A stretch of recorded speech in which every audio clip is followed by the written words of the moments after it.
Ça, c'est vraiment la solution de facilité. Cette idée est profondément dangereuse. Envoyer le message de la fin de l'interdit pour le cannabis, c'est irresponsable. Irresponsable. C'est un des plus grands professeurs français, un éminent pneumologue qui a consacré sa vie à la lutte contre le tabac et qui a jeté un sacré pavé dans la mare vendredi dernier lors d'un congrès de pneumologie en se déclarant, attention c'est surprenant venant d'un grand professeur de médecine, pour la dépénalisation du cannabis. Bonsoir professeur Bertrand Dautzenberg, bienvenue sur le plateau du Petit Journal. Vous venez de l'entendre. Comme le dit Nicolas Sarkozy, est-ce que vous êtes un irresponsable ? Nicolas Sarkozy vient de déclarer aujourd'hui qu'il fallait que les jeunes fument et que mettre des paquets neutres de cigarettes, c'était ne pas défendre les terroirs. Donc on est devant quelqu'un qui est tout à fait politique, qui ne pense pas à la population, c'est un petit peu dommage.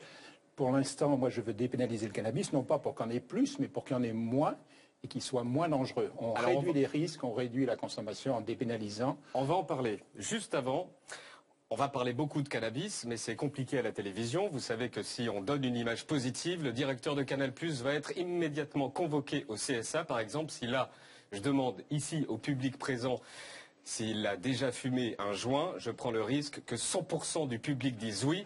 Et là, ça va être pris comme une information qui encouragerait les gens qui nous regardent à fumer un pétard. Donc, je ne le demanderai pas. Bref, des questions simples, des réponses comme vous voulez, mais simples si possible. Pourquoi pensez-vous qu'il faut dépénaliser le cannabis ? La France est la championne d'Europe de consommation de cannabis. 45% des jeunes l'ont essayé, donc 25% dans l'année. Des pays comme la Hollande, où c'est pas pénalisé ou beaucoup moins réglementé, on a seulement 29%. Donc plus la législation plus la législation est forte, plus la consommation est forte. Donc là, j'ai entendu Fillon et Sarkozy, etc., qui faisaient la défense d'une législation qui augmente la consommation de cannabis en augmentant également les trafics et tous les problèmes qui vont avec. Donc ça me semble irresponsable. Dépénalisation encadrée, ça veut dire quoi ? Alors ça veut dire qu'on remplace ce qui existe actuellement par une loi très claire sur les lieux de vente, sur la qualité des produits, l'étiquetage, éventuellement mettre un peu de taxes au début. L'État aime bien mettre un peu de taxes au passage plutôt que donner l'argent aux trafiquants, mais d'avoir des produits propres. L'avantage que ça soit légalisé, c'est premièrement on peut faire de la prévention dans les écoles. Actuellement on peut pas. On peut en parler sur le plateau du Petit Journal. Vous légalisez, mais vous dites faut pas fumer. Ah non, oui, mon but c'est légaliser pour que les gens fument moins de cannabis, mais comme je suis aussi, je me bats pour que la consommation de tabac diminue. Mais je sais très bien que s'il y a un bannissement du tabac, de l'alcool et tout ça, ça ne marche pas. C'est pas que je souhaiterais que personne ne le consomme, mais pour que personne ne le consomme et que la consommation diminue tranquillement, il faut sortir de ce statut illégal qui est... La loi est tellement loin de la réalité qu'elle n'est pas efficace. Alors, les dangers du cannabis par rapport aux dangers de la cigarette par l'un des plus grands pneumologues français, allez-y. Le cannabis, c'est tous les ennuis du tabac plus tous les ennuis de l'alcool. C'est-à-dire que sur le poumon, c'est de la fumée qui irrite le poumon, qui donne de la bronchite, qui favorise les infections, les pneumonies, les grippes, la tuberculose et toutes les maladies infectieuses. Après, ça donne la bronchite chronique, ça essouffle. Au fond du poumon, ça donne le cancer du poumon. Puis ça passe dans le sang et ça augmente le risque de maladies cardiovasculaires. Donc c'est... Alors après, toute une question... Ah oui, de quantité. Et après, sur le cerveau, la consommation aiguë, surtout quand on ne sait pas ce qu'on consomme. Par exemple, c'est un des dangers du cannabis oral que le pneumologue préfère parce que ça se mange. Mais là, la dose est très variable d'une fois sur l'autre. C'est comme si on buvait de l'alcool sans savoir si c'est du cidre ou si c'est de l'alcool à 90 degrés. Il y a un problème parce que l'effet survient plus tard. Et puis à long terme, ça détériore le cerveau et en particulier, ça triple le risque de devenir schizophrène, qui n'est pas un avenir radieux pour la jeunesse française. Alors en 2011, pendant la campagne, François Hollande disait ça. On sait que la pénalisation n'aboutit pas, on le voit bien, à régler le problème. Donc il faut d'abord nous mettre tous ensemble, c'est-à-dire tous les grands pays qui sont touchés par ce phénomène, et regarder les solutions qu'il faut apporter, notamment par rapport à la pénalisation. En gros, il ouvre les débats. À 2 jours du premier tour, il freine des 2 pieds. Je ne veux pas donner le moindre signal de renoncement à une dissuasion par rapport à... Mais vous connaissez ce qui est prévu, vous connaissez la loi, vous savez ce qui est prévu pour un consommateur. Ce que je dis... La loi a-t-elle encore un sens? 1 an d'emprisonnement et 3 750 € d'amende pour quelqu'un qui est pris... Nous pouvons rester sur une logique pénale et y ajouter une logique de soins. Et une fois président, le Premier ministre dit ça. Est-ce que le gouvernement que vous dirigez va légaliser ou dépénaliser le cannabis? Non, la réponse est claire, c'est non. Ça a déjà été évoqué par le candidat Hollande pendant la campagne. Le président de la République confirme, je confirme. Selon vous, les candidats à la présidentielle devraient s'engager sur le cannabis? Je pense que c'est très compliqué pour les politiques de parler cannabis. Dire qu'on est pour mettre tout le monde en prison, c'est facile. Dire qu'on est pour la dépénalisation du cannabis, le débat en France n'est pas encore assez près parmi les plus de 45 ans. Quand les politiques parlent de bœufs, ça donne ça. Vous n'avez jamais fumé de cannabis?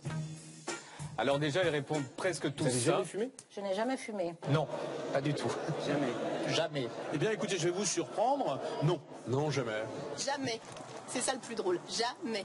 Mais pourquoi, quand ils répondent oui, ils se sentent obligés de se justifier? Non. J'ai fumé, comme on disait à l'époque, une taf au collège. Je l'ai recraché. Je n'ai plus jamais fumé de cigarettes et puis encore moins de joints. Je le prenais puis je le passais aux voisins.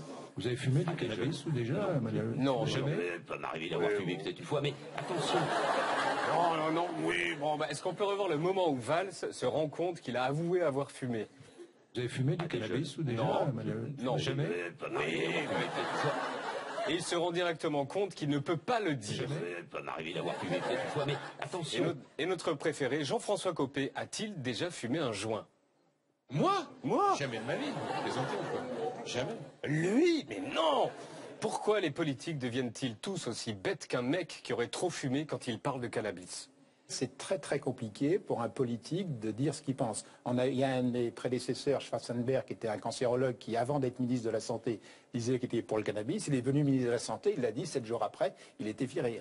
Donc quand on est politique, on ne peut pas, il y a des choses qu'on ne peut pas dire tant que la société n'a pas avancé sur le débat, parce que les gens qui pensent que le cannabis, la pénalisation règle le problème sont encore trop forts. Donc il faut d'abord qu'il y ait un débat chez vous et ailleurs, parmi la société civile, et si on veut que les politiques en discutent, il faut les mettre tous ensemble dans une salle. Là, c'est vous qui avez lancé le débat.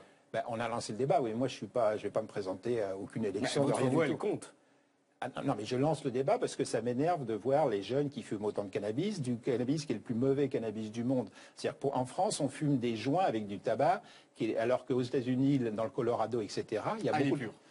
Elle est pure et il y a la vaporisation qui se développe à grande vitesse qui permet de prendre du cannabis sans fumer et avec des taux à peu près connus de THC, de tétrahydrocannabinol dans le cannabis.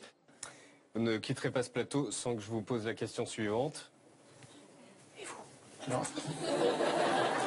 Non, mais une fois. J'ai jamais essayé le cannabis pour de vrai. Je fumais pas jusqu'à 18-19 ans. J'ai commencé à fumer comme étudiant en médecine.